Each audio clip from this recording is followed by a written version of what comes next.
mean, in general, we could say pay attention to your body and the movement and sensation of your body.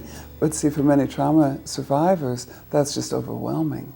The body's been the battleground, the physiology is dysregulated, they go very easily into hypoarousal.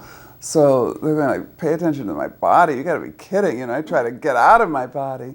So they need more, guidance to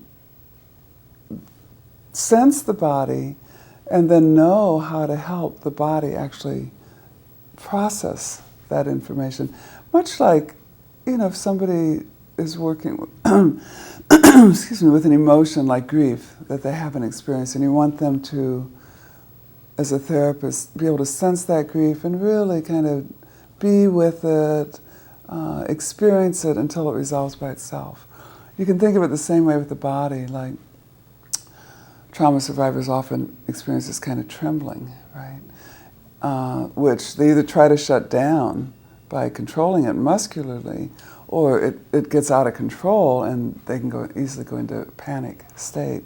So if we can help them just stay with that trembling, just on a sensorimotor level and a body level, without thinking about the emotions or the content, and track that trembling through the body, it will process through and sequence through very much like emotion. It'll find its own resolution in the body and it will settle down by itself. Mm-hmm. But that means that we don't want to interfere with the body processing. I often think of memory as catalyzing unfinished responses in the body with trauma. So if a patient has a memory like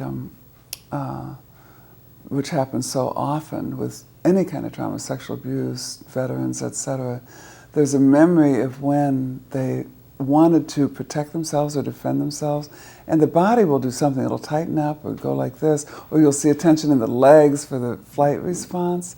And if you help them stay with their body's response, at that moment, the body can start to find the action that resolves that initiation. So the memory's done its work. It's just catalyzed these unfinished responses, and then the body can carry them through to completion. Right? Mm-hmm. Pierre Genet, who was contemporary of Freud's, very amazing, brilliant man, never really hit the limelight. He was very retiring, and he didn't have a university, so he didn't have this following. But he's written extensively on trauma and also on the body and dissociation. And he said in one of his books in the early 1900s that traumatized patients haven't been able to complete the acts of triumph that started when the trauma occurred, but they never got executed. So with a sexual abuse survivor, someone who's been mugged, there are these instinctual impulses to protect, but they were overpowered, or it happened too quickly, or they were not able to be successful in protecting themselves. But those subcortical impulses still live in the body.